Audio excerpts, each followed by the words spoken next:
हूं स्वदेश पर। मैं हूं आपके साथ पूजा त्रिपाठी और आप देख रहे हैं गुड मॉर्निंग स्वदेश। और कल का बाजार बिल्कुल सपाट था। निफ्टी हमने देखा एकदम सपाट क्लोजिंग देखने को मिली और बैंक निफ्टी भी हल्के लाल निशान में बंद हुआ। सेंसेक्स की क्लोजिंग भी फ्लैट ही रही है। तो कल का बाजार तो बिल्कुल फ्लैटिश था। अब आज किन लेवल्स पर नजर रखनी है, इस पर हम आगे चर्चा करेंगे। साथ ही आपको आगे बताएंगे कि ग्लोबल मार्केट से संकेत कैसे मिल रहे हैं। और इस वक्त गिफ्ट निफ्टी आपकी स्क्रीन पर हल्के हरे निशान में कारोबार कर रहा है।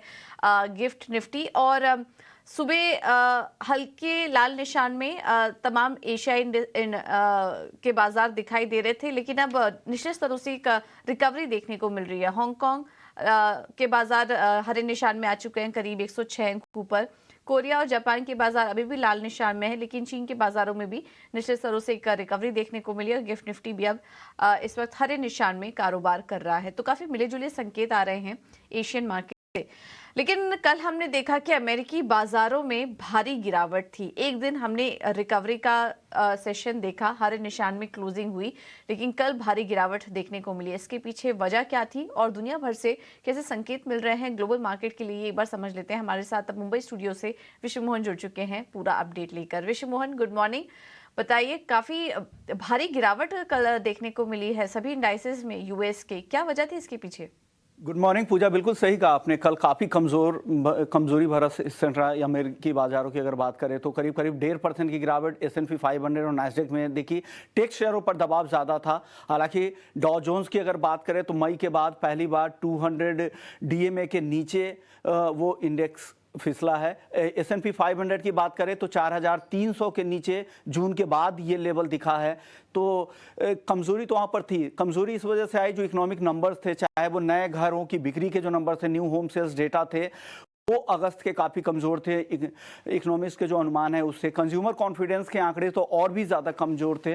बाज़ार के अनुमान से देखें तो काफ़ी सितंबर महीने में कमज़ोर थे और यही वजह थी कि बाज़ार पर दबाव यहाँ पर ज़्यादा दिखा था। कंज्यूमर कॉन्फिडेंस के नंबर साथ देखें तो 108.7 जो जुलाई का आंकड़ा था उससे काफ़ी घट कर आया है, 103 पे आ गया है। ये चिंता की बात थी, वो दबाव था। लेकिन अभी भी जो वहाँ पर सपोर्ट कहाँ से मिल रहा है, तो वहाँ जो सेविंग बैलेंसेज है कंज्यूमर्स के, वो अभी काफी ज्यादा है। लेबर मार्केट की ग्रोथ अच्छी है और साथ ही वेज ग्रोथ भी वहां पर अच्छी है, वो सपोर्ट दे रहा है। लेकिन हायर इंटरेस्ट रेट, ऊंची ब्याज दरें और दूसरी जो चिंता है बढ़ती महंगाई, उससे चिंता वहां पर ज्यादा है कि इकोनॉमी की स्थिति आगे क्या होती है। अब देखते हैं आगे किस तरह की स्थिति है। बजट को लेकर तो वहां पर अभी भी असमंजस की स्थिति बनी हुई है और आगे क्या रुख रहता है फेड का, नवंबर की बैठक में क्या कुछ होता है। हालांकि कल के जो आंकड़े आए हैं उससे जरूर चिंता वहां पर बढ़ी है। हालांकि यूरोप के बाजारों में बहुत ज्यादा गिरावट नहीं दिखी थी, लेकिन एशियाई बाजारों में आज मिला जुला कारोबार हो रहा है। लग रहा था कि गिरावट यहां ज्यादा हो सकती है, लेकिन ऐसा आज दिख नहीं रहा है।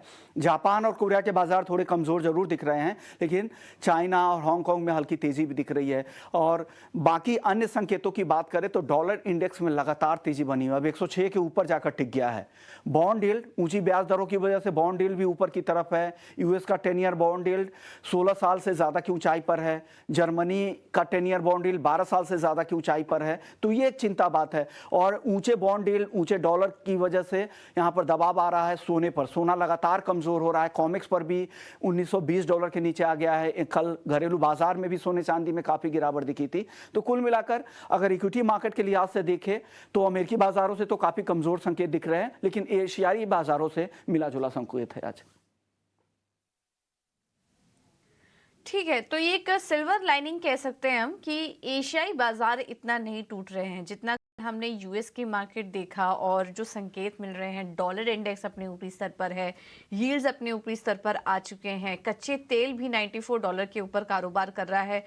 तो आंकड़े तो नेगेटिव हैं, लेकिन उसका असर हम देख रहे हैं कि एशियाई मार्केट पर ज्यादा नहीं है। फिलहाल फ्लैटिश कारोबार है, अब देखना होगा आगे चाल कैसी रहती है। लेकिन भारतीय बाजारों के लिए आज मिला जुला ही संकेत मिल रहे हैं दुनिया भर के बाजारों से। और कल हम एक्सपायरी भी है, सितंबर सीरीज की भी एक्सपायरी होगी निफ्टी की, तो उस लिहाज से भी भारतीय बाजारों के लिए ये 2 दिन काफी इंपॉर्टेंट रहने वाले हैं। आगे हम लेवल्स भी समझेंगे। बहुत बहुत शुक्रिया विश्व मोहन आपका ये सारी जानकारी देने के लिए। एक बार एफआईआई और डीआईएस के आंकड़े देख लेते, तो उसके बाद समझेंगे कि निफ्टी और बैंक निफ्टी के लिए एफएनओ सेटअप कैसा नजर आ रहा है। एफआईआई और डीआईएस के आंकड़े देखें तो संस्थागत निवेशकों ने, एफआईआई ने कैश मार्केट में कल भी बिकवाली करके गए। लेकिन इतना बड़ा आंकड़ा नहीं है जो कि हम पिछले 3 दिनों से देख रहे थे। करीब करीब 700 करोड़ की बिकवाली का आंकड़ा है। उसके सामने डीआईआई यानी कि घरेलू निवेशकों ने 714 करोड़ की खरीदारी की है। इंडेक्स फ्यूचर में भी 358 करोड़ की बिकवाली का आंकड़ा है। इंडेक्स ऑप्शन में बड़ा आंकड़ा है, 30,604 करोड़ की बिकवाली करके गए हैं एफआईआई इंडेक्स ऑप्शन में। अब आज के लिए लेवल्स क्या रहेंगे? कल तो हमने कल का भी दिन ऐसा ही था, ज़्यादा कुछ हमने मूवमेंट नहीं देखा है इंडेक्स में। अब आज किन लेवल्स को वॉच करें ये एक बार समझ लेते हैं। और हमारे साथ डिम्पी कालरा जुड़ चुके हैं फोन लाइन पर। Dimpy, good morning. बताइए, कल की तरह और पिछले 2 दिनों से जो हम देख रहे हैं, क्या आज भी मार्केट ऐसे ही रेंज में रहेगा? चांसेस ज्यादा है कि मार्केट रेंज में रहेगा। हालांकि 2 दिन का कंसोलिडेशन पूजा ही मार्केट के अंदर ये भी इंडिकेट कर रहा है कि शायद बाजार अपना एक बेस ढूंढ रहा है। कल हमने एक वर्ड का इस्तेमाल किया था मार्केट में कि मार्केट बहुत सारी चीजों को एब्जॉर्ब कर रहा है। अभी थोड़ी देर पहले आपको विश्वमोहन बता रहे हैं 106 के आसपास डॉलर इंडेक्स आ गया, बॉन्ड यील्ड्स ऊपर है, तो मार्केट को ये बात पता है। दूसरी बात है कि मार्केट इन सब चीजों को एब्जॉर्ब कर रहा है, रिएक्शन नहीं दे रहा। रिएक्शन देने के लिए उसको ठोस रीजंस चाहिए। अभी सिर्फ एब्जॉर्प्शन हो रही है। ठोस रीजंस क्या हो सकते हैं कि आपकी एफआईएस की लॉन्ग होल्डिंग बढ़ जाए? वो नहीं बढ़ रही है, वो 48% है। सामने टिपिकली एक्सपायरी खड़ी है, तो 2-4 दिन 5 दिन पहले जो शॉर्ट्स हुए हैं क्या वो कवर होने के लिए आ जाए? तो मार्केट पे लीडरशिप की कमी है, लीडरशिप आ नहीं रही है, तो इससे शॉर्ट कवरिंग का ट्रिगर का बटन नहीं दब रहा है। तीसरा पॉइंट कि मार्केट के अंदर डेप्थ है, क्या हम अगले सीरीज के अंदर रोल ओवर बहुत अच्छा लेके जा रहे हैं? वो भी कमजोर है। कमजोर in the sense average roll over है, उसमें कोई एक्स्ट्रा ऑर्डनरी ऐसा कुछ बोलने या देखने वाला है नहीं। क्या सेक्टोरल चर्निंग हो रही है? यस, उसका नाम है सेक्टोरल चर्निंग हो रही है। कुल मिला के मार्केट के अंदर कोई भी ऐसे रीजंस नहीं है इस समय डाटा के तौर पर जिससे ये कहा जाए कि ये ब्रेकआउट या ब्रेकडाउन करवाने में सक्षम है। दूसरा, मार्केट चर्निंग इसलिए करेगा यहाँ पे क्योंकि उसको थोड़ा स्टेबिलिटी चाहिए। यहाँ पे एक मेगा जंक्शन एरिया, जैसे मैंने आपको कई बार बताया कि पहले ये रेजिस्टेंस एरिया हुआ करता था, अब ये सपोर्ट में कन्वर्ट हुआ है और इसने रेजिस्टेंस को पार करने में 24 ट्रेडिंग सेशन लिए थे। तो सपोर्ट लेने में हो सकता है 10 दिन तो कम से कम निकाल दे। तो आज तीसरा चौथा दिन है जब हम 19,600-500 के सपोर्ट को देखेंगे। आज भी चांसेस ये है कि सपोर्ट नहीं ब्रेक होगा और रेजिस्टेंस भी नहीं ब्रेक होगा। ऊपर जाते समय निफ्टी का जो रेजिस्टेंस है वो 19,800 के आसपास का है। एक बार इसके ऊपर क्लोजिंग मिलेगी तभी शॉर्ट कवरिंग आएगी, टिल डेट तक शॉर्ट कवरिंग नहीं आएगी। दूसरा, एक बार 19,500 या 550 वाली रेंज ब्रेकडाउन होने के बाद ही मार्केट में फ्रेश सेलिंग का ट्रिगर दबेगा, अदरवाइज सेलिंग भी नहीं होगी, मार्केट इसी रेंज में रह जाएगा। सेम विद बैंक निफ्टी 45,300, 44,300, 44,000 एक ही ट्रेंड एरिया होगा। ये नहीं जाना चाहिए 44,500, 300 वाला एरिया। अगर ये जाता है तो फिर वीकनेस बढ़ेगी, अदरवाइज ये तो ये सपोर्ट का काम करेंगे और हो सकता है ऊपर आते समय आपको पहले 44,800 फिर 45,000 है। ध्यान रखिएगा 45,000 के ऊपर आने पर ही शॉर्ट कवरिंग होगी। मैं दोनों लेवल्स को फिर से रिपीट कर देता हूँ। 19,800 निफ्टी का लेवल है, इसके ऊपर आने पर ही शॉर्ट कवरिंग होगी और 45,000 बैंक निफ्टी के लेवल के ऊपर आने पर ही शॉर्ट कवरिंग होगी, अदरवाइज शॉर्ट कवरिंग नहीं होगी। मार्केट इसी में कंसोलिडेट करता रह जाएगा। दूसरी इंपॉर्टेंट बात, ऑप्शंस के अंदर अगर आपका काम करना है तो इंट्राडे कीजिएगा, जैसे हम 3 दिन से आपको बता रहे हैं। अगर आप कैरी फॉरवर्ड ऑप्शंस लेके जा रहे हैं तो दिन भर में भी प्रीमियम गवाएंगे और ओपनिंग और क्लोजिंग में भी प्रीमियम गवाएंगे। तो इसलिए जो काम करना है इंट्राडे कीजिएगा, खासकर ऑप्शंस में, क्योंकि मार्केट डल है, मोमेंटम है नहीं। तीसरा पॉइंट, अगर आप शेयर्स में काम करना चाहते हैं तो स्पेसिफिक शेयर्स में काम कीजिए। एक और चीज, एफ&ओ से थोड़ा भी बचिए 2-4 दिन, क्योंकि एफ&ओ के अंदर ना लीडरशिप की एब्सेंस है। सिर्फ 200 शेयर है एफ&ओ के अंदर, इसके अलावा ज्यादातर शेयर कैश सेगमेंट में है और कैश में आपको जो मूवमेंट मिल रहा है ना वो 7-7, 8-8% का मिल रहा है विद द न्यूज या विद द फ्लो या विद द इनसाइडर ट्रेडिंग। तो वहां पर आपको अच्छी अपॉर्चुनिटी मिलती है, अदरवाइज नहीं तो शांति से बैठने का समय है। ये सीरीज में कुछ ज्यादा मोमेंटम नहीं आएगा, हमने कल भी आपको बात बताई थी, आज फिर से बता रहे हैं, इस सीरीज से आप कोई बहुत उम्मीद न रखें। बिल्कुल। बहुत बहुत शुक्रिया डिम्पी आपका ये पूरा विश्लेषण करने के लिए। तो ज़्यादा कुछ उम्मीद नहीं रखिए इस सीरीज से। इम्पॉर्टेंट सपोर्ट और रेजिस्टेंस भी आपको बता दिया है। इसे ब्रेक करने के ऊपर साइड या नीचे साइड चांसेस बहुत ही कम हैं और आज भी हम देखेंगे कि इसी दायरे में निफ्टी और बैंक निफ्टी दोनों ही कारोबार करेगा। लेवल्स आपकी स्क्रीन पर। अब आगे बढ़ेंगे। बाजार के लेवल्स तो हमने समझे, लेकिन आज ट्रेड कैसे करें ये एक बार देख लेते हैं। और एंजल वन के देवांग शाह हमारे साथ जुड़ चुके हैं। Devang, good morning, thank you so much समय देने के लिए। कैसे ट्रेड करें निफ्टी और बैंक निफ्टी को, अगर आपकी कुछ सलाह हो तो, और उसके अलावा अगर शेयरों में भी अपनी राय दीजिए, स्टॉक स्पेसिफिक या शेयर में कहाँ पर ट्रेड करने की सलाह देंगे आप? Good morning. और हम बात करें निफ्टी की, तो हमने देखा कल भी एक रेंज बाउंड सेशन देखने मिला था। हमें लगता है कि आज भी हमें रेंज बाउंड सेशन देखने मिल सकता है निफ्टी में। तो यहाँ पे स्टॉक स्पेसिफिक अप्रोच रखने की सलाह रहेगी। स्टॉक स्पेसिफिक में बात करें तो फर्स्ट स्टॉक यहाँ पे रहेगा कोलगेट मामूली। और हम चार्ट स्ट्रक्चर देखें, कोलगेट मामूली को एक पॉजिटिव स्ट्रक्चर बना हुआ है, स्टॉक में ब्रेकआउट देखने मिला है, तो कोलगेट मामूली खरीदने की सलाह रहेगी। स्टॉप लॉस रखना है 2020, टारगेट है 2130। नेक्स्ट स्टॉक रहेगा यहाँ पे ओएनजीसी। ओएनजीसी की बात करें तो हमने एक रिवर्सल पैटर्न देखने मिला है स्टॉक के अंदर। एक शॉर्ट टर्म मूविंग एवरेज को स्टॉक ने सपोर्ट लेकर अपसाइड रिज्यूम किया है। हमें लगता है कि ओएनजीसी में भी हमें अपसाइड देखने मिल सकता है। यहाँ स्टॉप लॉस रखना है 184.50, टारगेट है 192। तो ओएनजीसी 192 के टारगेट के लिए और कोलगेट पामोलिव 2130 के लक्ष्य के लिए खरीदारी करके चलिए। थैंक यू देवांग, आपका समय देने के लिए और ये रणनीति सुझाने के लिए। आगे बढ़ेंगे, खबरों वाले शेयर्स समझेंगे और शरद हमारे साथ जुड़ चुके हैं मुंबई स्टूडियो से पूरा अपडेट लेकर। शरद, गुड मॉर्निंग, बताइए। गुड मॉर्निंग पूजा। तो सबसे पहले जो है भारी एक्शन प्राइमरी मार्केट्स में देखने मिल रहा है और डिम्पी जी ने सही कहा था कि डल मार्केट्स ओवरऑल देखने मिल रही हैं। बात करें तो आईपीओ एक्शन में आईपीओ की क्लोजर हो रही है। जेएसडब्ल्यू इंफ्रा की सब्सक्रिप्शन लगभग 2.1 टाइम्स हुई है और अभी तक अपडेटेड सर्विस की सब्सक्रिप्शन है सिर्फ 16% हुई है। याद रखें आज आखिरी दिन है सब्सक्रिप्शन का और आईपीओ बंद हो जाएगा। लिस्टिंग में 2 लिस्टिंग है, एक है साई सिल्क, आईपीओ प्राइस 222 रुपये प्रति शेयर का है, टोटल सब्सक्रिप्शन 4.5 टाइम्स हुआ था और एक्सपेक्टेड है कि एक म्यूटेड लिस्टिंग होगी। सिग्नेचर ग्लोबल की आईपीओ में 385 रुपीज़ का प्राइस रखा है, टोटल सब्सक्रिप्शन भी ज़्यादा थी, ऑलमोस्ट 12.5 टाइम्स और प्रीमियम लिस्टिंग एक्सपेक्टेड है। इसके अलावा वेलिएंट लैबोरेटरीज जो है आईपीओ उसकी खुलने वाली है। यहाँ का प्राइस बैंड 133 टू 140 रुपीज़ है और आईपीओ साइज लगभग 152 करोड़ रुपीज़ का है। ये कंपनी वैलेट ऑर्गेनिक्स की आम है और ये पैरासिटामोल की थीम की प्ले भी है। अब खबरों वाले शेयर्स पे फोकस करते हैं तो सबसे पहले of course MRPL, Chennai petrol और जो ओएमसीज फोकस में रहेंगे, क्योंकि जो सिंगापुर जीआरएम से उसमें गिरावट देखने मिली है वो अपने आप कह सकते हैं कि लोएस्ट लेवल्स पे जुलाई 19 से। अब याद रखें इंपॉर्टेंट ये है कि जब ये मार्जिन्स गिरते हैं तो ये नेगेटिव होती है कंपनीज के लिए। वोल टाइम ट्रांसफॉर्मर्स कल प्रमोटर्स ने लगभग 12.5% स्टेक की बिकवाली की है, लेकिन जो की बायर्स आए हैं वो इंक्लूड करते हैं कोटक म्यूचुअल फंड, नॉर्डिया जैसे दिग्गज प्लेयर्स। अगर बात करें तो एचएलई ग्लासकोट में डीएसपी म्यूचुअल फंड ने लगभग 3.5% का स्टेक का एक्विजिशन किया है। श्याम मेटालिक्स अब जो है एनर्जी स्टोरेज सेक्टर में ने एंट्री लिया है। कंपनी जो है बैटरी ग्रेड एल्यूमिनियम फॉइल, एक क्रिटिकल कंपोनेंट होती है लिथियम आयन सेल्स में, उसमें बनाएगी। प्रताप स्नैक्स को जीएसटी अथॉरिटी द्वारा सर्च एंड सीजर हो रही है उनकी मैन्युफैक्चरिंग फैसिलिटी बेंगलुरु में।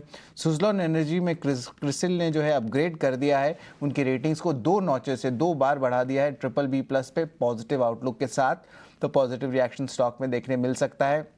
इसके अलावा धनलक्ष्मी बैंक आरबीआई ने अप्रूवल दे दिया है K N Madhusudan as an independent director और पार्ट टाइम चेयरमैन का बैंक के लिए अगले 3 साल के लिए। सेंचुरी टेक्सटाइल्स की जो प्रोजेक्ट है बिरला त्रिमाया फेज 1 वो सोल्ड आउट हो 36 घंटे में, लगभग कह सकते हैं 500 करोड़ के बुकिंग्स आए हैं। किर्लोस्कर ऑयल इंजन्स की बड़ी लॉन्च हुई है।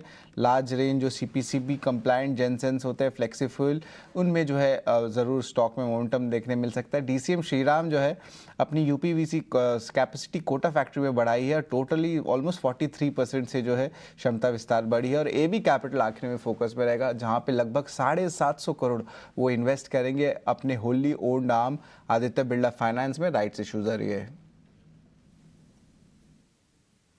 ठीक है, बहुत बहुत शुक्रिया शरद आपका ये सारी जानकारी देने के लिए। तो ढेर सारी खबरें और प्राइमरी मार्केट में एक्शन बना हुआ है, इस पर हमारी नजर बनी रहिए। करेंगे कमोडिटी मार्केट की, हमारे साथ अजय केडिया जुड़ चुके हैं केडिया कमोडिटी से। Ajay, thank you so much समय देने के लिए।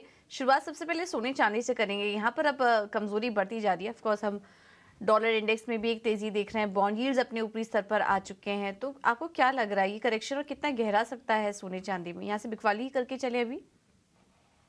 वेरी गुड मॉर्निंग पूजा जी। सबसे पहले ईटी नाउ को बहुत बहुत बधाई एक साल और पूरा करने पे। एंड डेफिनेटली अगर हम देखा जाए कल के सेशन में हमने डॉलर इंडेक्स को 106 के लेवल पे जाते हुए देखा, जिसके चलते हमने देखा कि सोने और चांदी में गिरावट आती हुई दिखाई दी। नो डाउट रुपए में जो गिरावट थी वो कुछ हद तक सपोर्ट करता हुआ दिखाई दिया as compare to international market. But अभी भी अगर आप देखेंगे तो गोल्ड इंटरनेशनल में $1900 के बिल्कुल करीब ट्रेड कर रहा है और चांदी भी करीबन $23 के नीचे है। तो आज दिन के सेशन में हो सकता है मार्केट में दबाव रहे, बट ये पूरे हफ्ते में डेटा पॉइंट थोड़े से स्ट्रांग दिखाई दे रहे हैं, जिसके चलते बार बार में रिकवरी की भी गुंजाइश पूरे बनेंगे। तो आज बिल्कुल लिमिटेड मॉर्निंग आवर्स के लिए ही अगर हम बात करें तो सोने में मुझे लगता है 58,700 पे बेचना चाहिए। 58,900 का 58,350 तक के टारगेट देखने मिल सकते हैं, बट स्ट्रिक्ट स्टॉप लॉस के साथ कीजिए, क्योंकि ये level multiple of time support के तौर पे 58,500 58,400 निकले हैं। वहीं अगर चांदी की भी अगर बात करें तो कल भी हमने देखा 72,200 का रिजेक्शन था, जिसके चलते मार्केट में दबाव बढ़ा है। तो आई थिंक थोड़ा भी अगर बाउंस मिलता है तो 72,200 पे बेच के चलिए। लिमिटेड डाउन साइड है जो 71,500 से 71,200 का लेवल एक बार दिखा सकता है। बिल्कुल। और Ajay, thank you so much आपके विशेष के लिए। थोड़ा एडवांस में आपने विश कर दिया। 4 अक्टूबर को हम सेलिब्रेट करें, लेकिन उस दिन भी हम आपके साथ ज़रूर जुड़ेंगे। अब आगे कच्चे तेल पर भी आपकी राय लेना चाहेंगे, वहाँ पर क्या व्यू है आपका, ये भी बताइए। बिल्कुल जी, अगर हम कच्चे तेल की अगर बात करें तो फंडामेंटल काफी मजबूत है। टेक्निकली अगर हम देखें तो मार्केट थोड़ा सा ओवरबॉट जरूर दिखा रहा है, इसलिए बार बार में करेक्शन लेने की कोशिश जरूर कर रहा है, बट अभी भी हम देखें WTI और ब्रेंट दोनों ही एलिवेटेड लेवल्स पे कंटिन्यू होल्ड कर रहा है। तो उसी को देखते बाय ऑन ड्रॉप की रणनीति बना के ट्रेड करना चाहिए, जहां पे 74.80 पे हम कच्चे तेल को लेके चलेंगे 73.80 के स्टॉप लॉस से। हायर साइड पे हमें 76.50 तक का लेवल कच्चे तेल में देखने को मिलेगा। ओके, तो कच्चे तेल में अब यहाँ से और तेजी दिख सकती है। 7,580 के लक्ष्य के लिए स्टॉप लॉस भी आपको सुझा दिया है। Ajay, thank you so much समय देने के लिए अपना और ये रणनीति सुझाने के लिए। तो सोने चांदी में अभी बिकवाली करके चलिए, क्रूड पर खरीदारी करने की राय यहाँ पर।